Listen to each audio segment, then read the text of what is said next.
অ্যানাস কিচেনে আপনাদের সবাইকে স্বাগত। আশা করি সবাই ভালো আছেন। আজকে আমি বানাবো ধনেপাতার বাটা। এই বাটা বানাতে কী কী উপকরণ লাগবে চলুন দেখে নিই। নিয়েছি ধনেপাতা, একটি টমেটো, লেবু, ৫-৬টি কাঁচা লঙ্কা ও একটি পেঁয়াজ কুচি।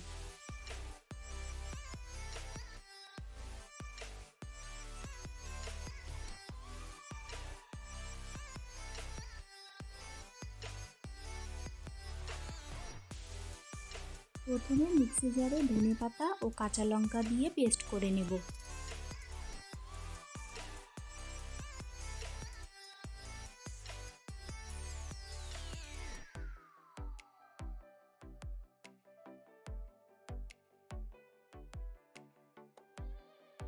ভালো করে পেস্ট হয়ে গেলে একটি পাত্রে তুলে রাখবো।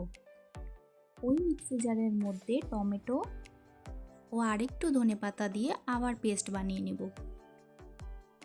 আমার রেসিপিটা যদি ভালো লেগে থাকে আমার চ্যানেলটিকে লাইক, শেয়ার, সাবস্ক্রাইব করে আমার পাশে থাকবেন। সব কিছু ভালো মতো পেস্ট হয়ে গেছে।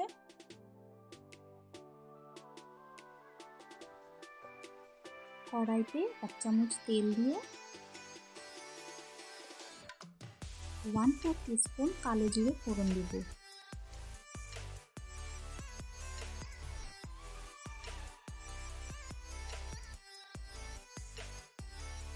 পেঁয়াজ কুচি দিয়ে দিব। পেঁয়াজ হালকা লাল করে ভেজে নেব।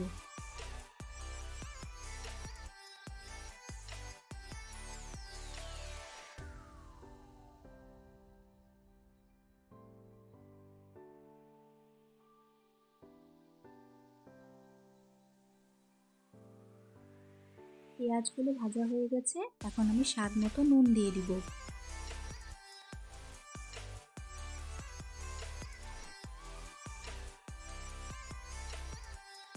1/4 টিস্পুন হলুদ গুঁড়ো দিয়ে দিলাম।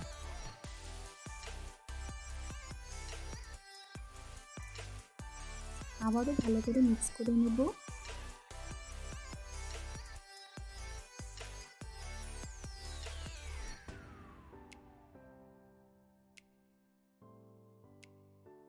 হালকা তেল ছেড়ে এলে মিক্সিতে করা পেস্টটা দিয়ে দিব।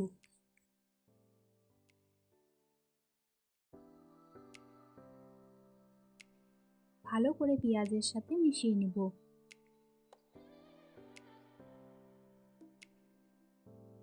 জল শুকিয়ে আসা অবধি নাড়তে থাকবো।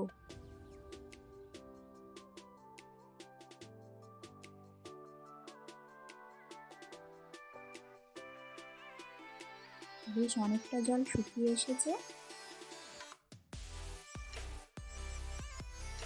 আরও 5 মিনিট মতন নাড়াচাড়া করে জল শুকিয়ে নেব।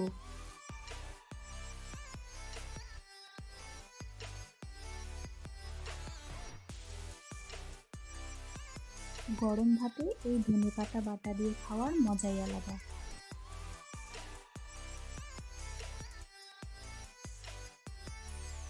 সম্পূর্ণ জল শুকিয়ে এসেছে।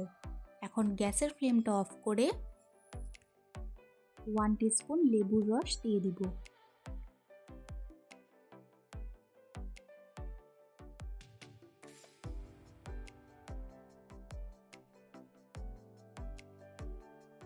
লেবুর রস দিয়ে ভালো করে মিক্স করে নিলেই তৈরি হয়ে গেল আমাদের আজকের রেসিপি ধনেপাতা বাটা। আজকের ভিডিও দেখার জন্য আপনাদের সবাইকে অনেক ধন্যবাদ। সবাই খুব ভালো থাকবেন।